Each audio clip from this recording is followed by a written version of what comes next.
KCN में आपका स्वागत है। मैं किंग हमीद।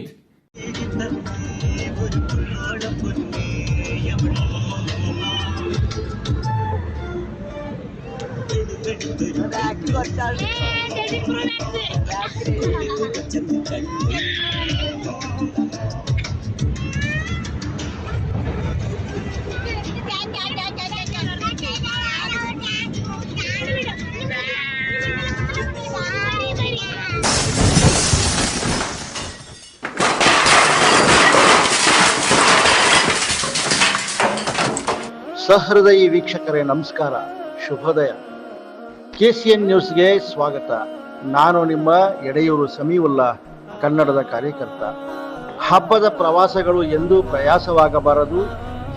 ಜೊತೆಗೆ ರಾತ್ರಿ ಪ್ರಯಾಣ ಅಷ್ಟು ಸಮಂಜಸವೂ ಅಲ್ಲ, ಸುಖಕರವೂ ಅಲ್ಲ ಎಂಬುದಕ್ಕೆ ಏಪ್ರಿಲ್ 1ನೇ ತಾರೀಕು ಗುಂಡ್ಲುಪೇಟೆಯಲ್ಲಿ ನಡೆದ ಕರ್ನಾಟಕ ಕೇರಳ ಸಂಬಂಧದ ಭೀಕರ ಅಪಘಾತವೇ ಸಾಕ್ಷಿ. ಅಪಘಾತ ನಡೆದ ಸ್ಥಳದಲ್ಲಿ ಇಬ್ಬರು ಮೃತಪಟ್ಟರೆ ಮನೆಯ ಯಜಮಾನ ಅಜೀಜ್ ಎಂಬಾತನನ್ನು ಅಪೋಲೋ ಆಸ್ಪತ್ರೆಗೆ ದಾಖಲಿಸಲಾಗಿತ್ತು. ತೀವ್ರ ನಿಗಾ ಘಟಕದಲ್ಲಿಟ್ಟು ಚಿಕಿತ್ಸೆ ನೀಡಿದರೂ ಚಿಕಿತ್ಸೆ ಫಲಕಾರಿಯಾಗದೆ ನಿನ್ನೆ ಆತನು ಮೃತಪಟ್ಟ. ಈ ಘಟನೆಯಲ್ಲಿ ದಕ್ಷಿಣ ಶಿಕ್ಷಕರ ಕ್ಷೇತ್ರದ ಮಾನ್ಯ ವಿಧಾನ ಪರಿಷತ್ ಸದಸ್ಯರು, ಮೂಲತಃ ಕೊಪ್ಪದವರೂ ಆದ ಕೆ ವಿವೇಕಾನಂದರವರು ತಮ್ಮ ಸ್ನೇಹಿತರು, ಚಾಲಕರೂ ಆದ ಕೊಪ್ಪದ ಗ್ರಾಮ ಪಂಚಾಯಿತಿಯ ಮಾಜಿ ಅಧ್ಯಕ್ಷರಾದ ಶಬಾನಾ ಅಸ್ರಾರ್ ಅಹಮದ್ ಅಲಿಯಾಸ್ ಸಲೀಂರವರೊಡನೆ ತಕ್ಷಣ ಸ್ಥಳಕ್ಕೆ ಧಾವಿಸಿ ಕುಟುಂಬಕ್ಕೆ ಸಾಂತ್ವನ ನೀಡಿ ಸಹಾಯ ಮಾಡಿದ್ದಲ್ಲದೆ ನಿನ್ನೆ ಅಪೋಲೋ ಆಸ್ಪತ್ರೆಯ ವ್ಯವಸ್ಥಾಪಕರನ್ನು ಸಂಪರ್ಕಿಸಿ ಮನವೊಲಿಸಿ ಆದಷ್ಟು ಕಡಿಮೆ ಹಾಸ್ಪಿಟಲ್ ಬಿಲ್ ನೀಡುವಂತೆ ಮಾಡಿ ಶವಗಳನ್ನು ಅಲ್ಲಿಂದ ಕೇರಳಕ್ಕೆ ಸಾಗಿಸಲು ಕೆ ವಿವೇಕಾನಂದರವರು ಬಹಳಷ್ಟು ಸಹಾಯ ಮಾಡಿ ಮಾನವೀಯತೆ ಮೆರೆದಿದ್ದಾರೆ. ಮಾನ್ಯ ವಿಧಾನ ಪರಿಷತ್ ಸದಸ್ಯರಾದ ಕೆ ವಿವೇಕಾನಂದರವರು ಈ ಸಹಾಯ ಹಸ್ತ ಎಂದೂ ಬತ್ತದಿರಲಿ ಎಂಬುದೇ KCN ನ್ಯೂಸ್ನ ಆಶಯ. ನಿರಂತರ ಸುದ್ದಿಗಳಿಗಾಗಿ ಕಿಂಗ್ ಹಮೀದ್ ರವರ KCN ನ್ಯೂಸ್ ನೋಡ್ತಾ ಇರಿ, ಸಬ್ಸ್ಕ್ರೈಬ್ ಮಾಡಿ, ಕಮೆಂಟ್ ಬಾಕ್ಸ್ನಲ್ಲಿ ತಮ್ಮ ಅಭಿಪ್ರಾಯಗಳನ್ನು ದಾಖಲಿಸಿ. ನಮಸ್ಕಾರ.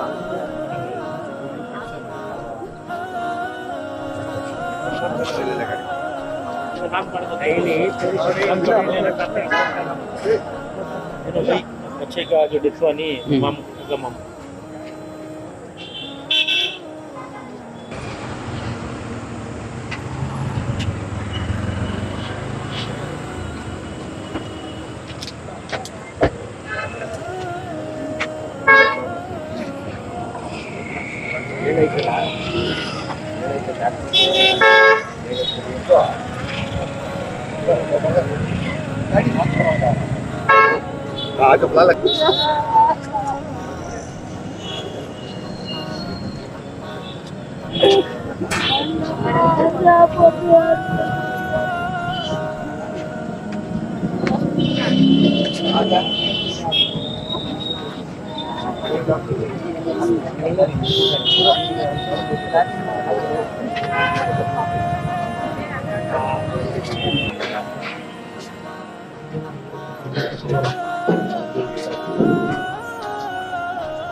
ಯಾರು ಗುಂಡ್ಲುಪೇಟೆಗೆ ಹೇಳ್ತೀನಿ.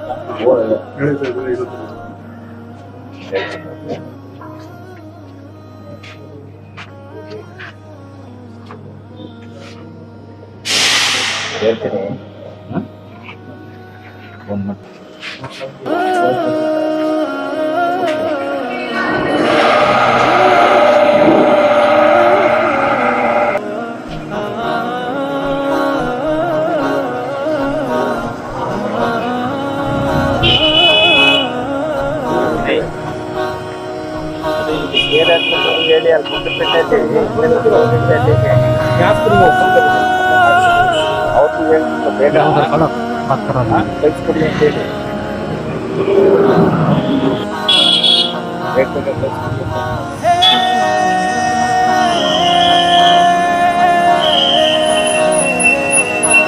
ನಮಸ್ತೆ. ಒಂದು ಆಕ್ಸಿಡೆಂಟ್ ಆಗಿದೆ ಬೇಗೂರು ಪಕ್ಕದಲ್ಲಿ. ಏನ್ ಹೇಳಕ್ ಇಷ್ಟಪಡ್ತೀರಾ? ತಾವು ನೋಡಕ್ ಬಂದಿದ್ದೀರಾ? ಸರ್, ತಮ್ಮ ಹೆಸರು? ನನ್ನ ಹೆಸರು ವಿವೇಕಾನಂದ ಅಂತ. ಅದೇ ಇದು ನಮ್ಮ ಕೊಪ್ಪದವರೇ ಇವರು. ಕೇರಳಕ್ಕೆ ಹೋಗ್ತಾ ಇರ್ಬೇಕಾದ್ರೆ ಆಕ್ಸಿಡೆಂಟ್ ಆಗಿದೆ. ಆಕ್ಸಿಡೆಂಟ್ ಆಗಿ 3 ಜನ ಮೃತಪಟ್ಟಿದ್ದಾರೆ. ಇನ್ನು 4 ಜನಕ್ಕೆ ಏಟಾಗಿದೆ, ಗಂಭೀರವಾಗಿ ಏಟಾಗಿದೆ. ಹಾಸ್ಪಿಟ್ಲಲ್ಲಿ ಅಡ್ಮಿಟ್ ಆಗಿದ್ದಾರೆ. ಹಂಗಾಗಿ ಈ ದುರ್ಘಟನೆ ಆಗಬಾರ್ದಿತ್ತು, ಆಗಿದೆ. ಇವ್ರ ಮನೆಗೆ ದುಃಖ, ಭಗವಂತ ದುಃಖ ತಡ್ಕೊಳ್ಳೋ ಶಕ್ತಿ ಕೊಡಲಿ ಅಂತ ನಾನು ಈ ಮೂಲಕ ಪ್ರಾರ್ಥಿಸ್ತೀನಿ ಸರ್. ಹಬ್ಬ ಆದ ತಕ್ಷಣ 2ನೇ ದಿವಸಕ್ಕೆ ಜನಗಳು ಓಡ್ತಾರೆ. ಈ ಕಡೆ ಒಬ್ಬರು KRSಗೆ ಹೋಗೋಣ ಅಂತ ಬರ್ತಾರೆ.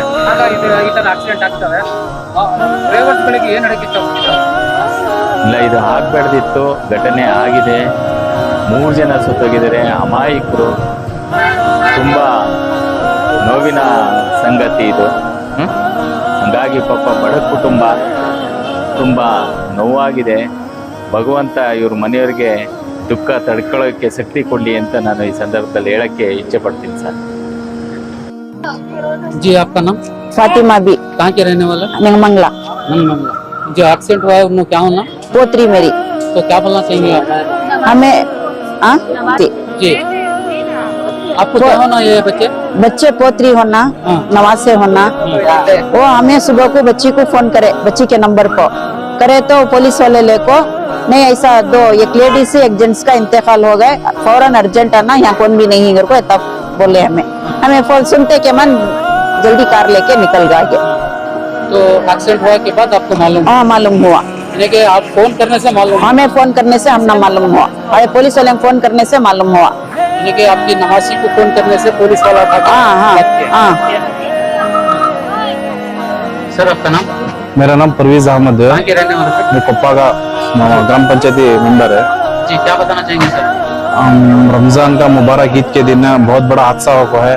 क्या कहते हो, कोप्पा में रहने वाले रेशमा गले को उन्होंने केरला को शादी करके रहती, उनके बच्चे पूरे केरला में रहती। उन्होंने ईद के वास्ते 7 मेंबर केरला से कोप्पा का आते रहती। आने टेम्पो गुंडलूपेटे का एक्सीडेंट हो रहा था, उसमें उनकी बच्ची सोनो, उनका भी हादसा हो रहा था, गुजर गई। और बड़ी जोर का बच्चा ने भी गुजर को रहा था। और दूसरा अजीज भाई, उनको भी बहुत बड़े मारा लग को अपोलो हॉस्पिटल में ही, और बाकी के 4 लोगों भी JSS हॉस्पिटल में भी। ये बहुत बड़ा हादसा आज हो है। इससे सबको भी बोलना चाहिए तो ड्राइविंग करने टाइम को बहुत होशियार से सेफ्टी के साथ ड्राइविंग करो। तो बोलता हूँ ये बहुत बड़ी दुखी की बात है। हम उनकी अम्मा को अल्लाह सब्र जमीला सब्र करने का तौफीक देने और ऐसा हादसों से बचा दे को बोल को सर, बोले। ये जो एक्सीडेंट हुआ है कहाँ पर? गुंडलूपेटे के नजदीक, मैसूर के नजदीक। कहाँ पर? गुंडलूपेटे छोड़ को मैसूर के नजदीक होता है। मैसूर TT को भी और इनकी ब्रेजा कार थी, 2 को भी क्रैश होकर एक्सीडेंट होता है। स्पॉट पर 2 जने इंतकाल को ही 20 साल की बच्ची सोनू गला को और एक बच्चा 20-15 साल का उन्हें भी, और उनके नौश उनके अब्बा अजीज गला को उनको भी बहुत बड़े मारा लग को ही अपोलो में ऑपरेशन करके ही अभी होश आको नहीं, उन्होंने भी हॉस्पिटल में। और अभी 4 लोग JSS हॉस्पिटल में एडमिट कर पाए। तो एक ही घर के 3 जने? पूरे एक ही घर के 2 बच्चे और बाप और भाई के बेटा, पूरे कजिन ब्रदर, पूरे एक ही घर के कोई सब। तो अभी जो मुसलमान रमजान गुजारे हैं, रोजेदार गुजारे हैं, दूसरे दिन जो निकलते हैं फिरने के लिए, तो उनको क्या बोलना चाहेंगे सर? खास कर तो रमजान हुए बाद ट्रिप को जाने फिरने घूमने के लिए जाती भाइयों से गुजारिश क्या करते, सेफ्टी के साथ होशियार से सफर करो और सफर में जोश के साथ जो न को ऐसे बहुत बड़ा हादसा होती है। देखो आज ये बच्ची को गवाले को माँ बहुत दुखों को ही, इसलिए आपके घर में भी बच्चे ही बाहर जाती है, उन्हें पूरे सेफ्टी के साथ जाको, सेफ्टी के साथ आओ को बोलने चाहते। आपका कहना है कि माँ बाप जो घर में इंतजार करते हैं वो उनको ऐसी तकलीफ ना दें? जी सही बात है। देखो बच्ची चली है, बच्चा चल गया है, वो माँ के ऊपर गुजरा दुख वो माँ को मालूम। हमें क्या देखो खोड़ को बोलती और बोल को ये करती, उनको जो गुजर रहा दुख उनको मालूम है। इसलिए जो बच्चे माँ बाप जपते रहती, जो बाहर फिरने जाती घूमने जाती, सेफ्टी के साथ जो बोल को बोलना चाहता हूँ। भैया अब देखो उनके अम्मा घर से जाती बच्चे जपले करती, मेरा बच्चा है नहीं, मेरा बच्चा है नहीं। देखो एक्सीडेंट होती है, मालूम नहीं पाँव की हाथ की टूट गए, लाइफ लॉन्ग उनकी जिंदगी स्क्रैप होती है। इसलिए उन कुछ मान ले को माँ बाप घर में रहती, इसलिए देरी से जाको, देरी से करो, विलिंग करो नको, ये सभी हमना जायज नहीं है ईमान में। इसलिए हमें किसी भी तकलीफ नहीं देना, इसलिए एक तरफ से जाको एक तरफ से आको, हल्लू चलो, धीरे चलो, सेफ्टी से चलो, जो रूल्स है वो फॉलो करो।